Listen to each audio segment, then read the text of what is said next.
The vote on Srebrenica genocide resolution at the United Nations is scheduled to take place at the beginning of May.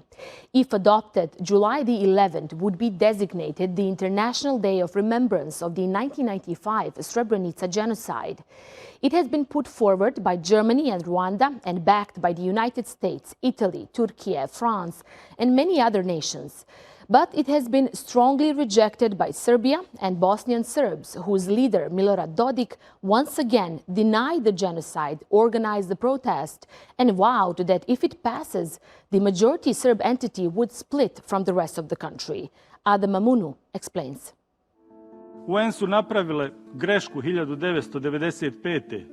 ali ne smiju napraviti novu grešku 2024. godine. Žrtve genocida i njihove porodice zaslužuju makar mali djelić pravde. This is how Bosnia's leader Denis Bećarović called on the United Nations to adopt a resolution on the Srebrenica genocide. He says what happened in former Yugoslavia and in Rwanda is an embarrassment for the UN because horrible crimes were committed under the watch of its troops, and the world can't allow this to be repeated. U predloženom tekstu rezolucije o 11. julu kao Međunarodnom danu sjećanja i obilježavanja genocida u Srebrenici počinjenog 1995. poziva se na civilizacijske vrijednosti. Između ostalog, u tekstu rezolucije je naglašeno da se 11. juli proglasi Međunarodnim danom sjećanja i komemoracije na genocid u Srebrenici 1995. koji će se obilježavati svake godine. The proposed resolution is being spearheaded by Germany and Rwanda. It's been co-sponsored so far by France, Italy, Turkey, Malaysia, the Netherlands, Finland, the US, and others. But despite it receiving massive international support, it has sparked outrage from Bosnian Serbs and the government of Serbia. Genocide denial is punishable by Bosnia's own laws. However, the Bosnian Serb parliament on the 18th of April approved a report denying the Srebrenica genocide. Thousands of Bosnian Serbs also gathered in Banja Luka to protest against the resolution. Dakle, operacija Vojske Republike Srpske 1995. godine u julu bila je greška u Srebrenici. Greška koja je počinila i za sebe ostavila ogroman zločin. Ovo je trenutak kada u ime Republike Srpske želim da svim stradalim izrazim poseban pijetet i njihovim porodicama saučešće.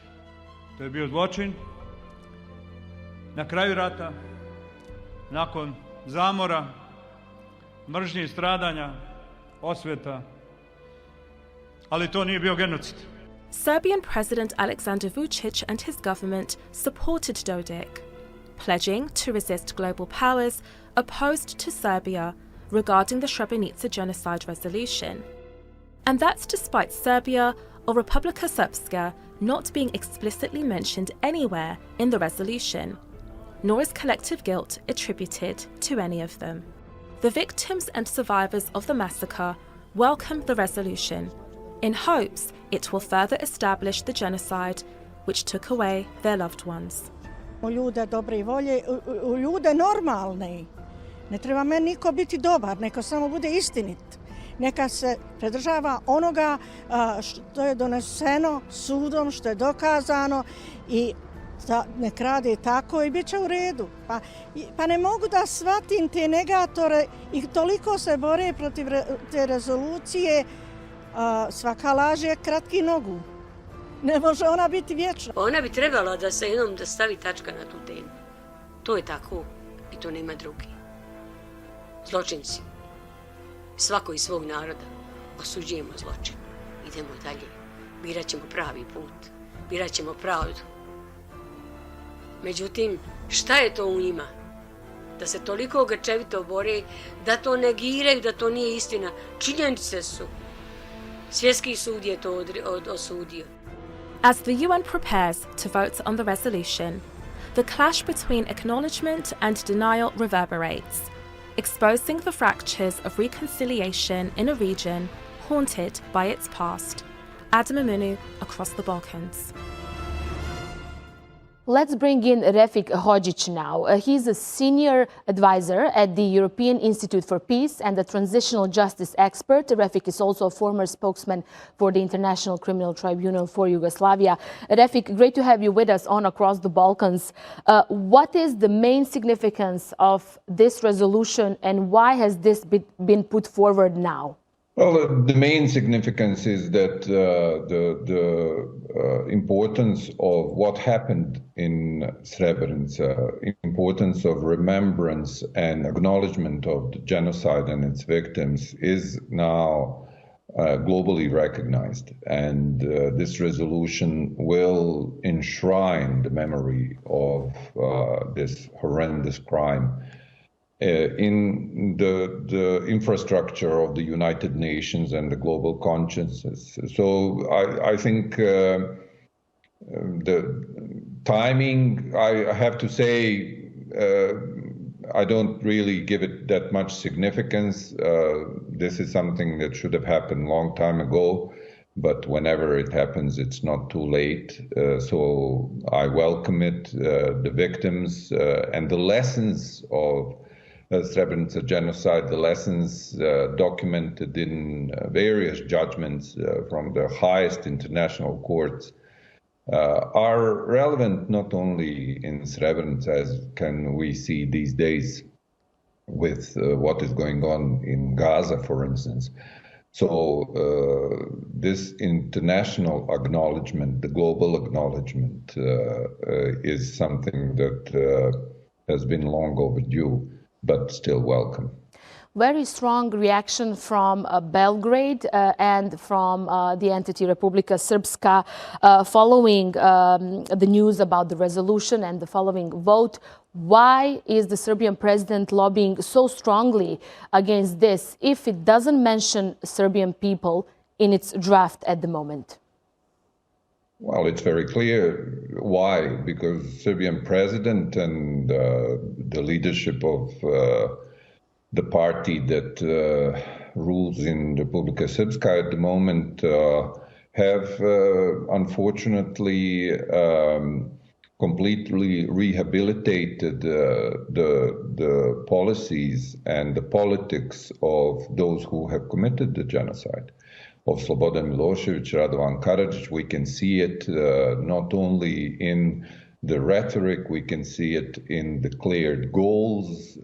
We every day now hear about the creation, intended creation of a unified Serb state that would incorporate territories of Bosnia, Montenegro, Kosovo. These are absolutely carbon copy of the goals that Slobodan Milošević laid out when he harnessed genocide for his political and territorial goals in the 90s. And this resolution, of course, as such, as an international, as I said, acknowledgement of what took place in Bosnia and Herzegovina comes directly counter these policies and these intended goals. So their reaction is to be expected in light of what their politics are. Right. Would this resolution prevent further denialism or war criminal glorification and protect the survivors? We often cover here on Across the Balkans the rise of war criminal glorification, not just in Bosnia, but across the region. What would it mean in general for the reconciliation process? Or, on the other hand, as we are hearing from Mr. Dodik, that we could expect even more tensions? Well, the resolution on its own, let's not, think that resolutions are what will somehow overnight change the politics and the policies of people like Milorad Dodik. Resolution is, as I said, a global acknowledgement of the suffering of the victims of genocide, of the circumstances which have led to genocide, of the truth, the facts that have been established. And this is something that will, as I said, now become part of the DNA of the global infrastructure of the United Nations. This date will be just like Rwandan genocide marked every year. There will be educational content that will permeate the education of young generations. But nobody can hope that an act like this will in itself somehow stop what the clear strategy of rehabilitation of war criminals, rehabilitation of wartime goals. Milorad Dodik and Alexander Vučić have clearly adopted as their policy tools only when they feel that such policies and such politics are doing them more harm than good, will they stop with it. Make no mistake. Now, Serbia is very isolated at the moment. We are seeing the European Council ready to accept Kosovo as a member soon. Then we have so many countries, strong international support towards Srebrenica genocide resolution, Germany leading the charge in the United Nations beside Rwanda. What kind of message does the international community want to send to Belgrade, actually?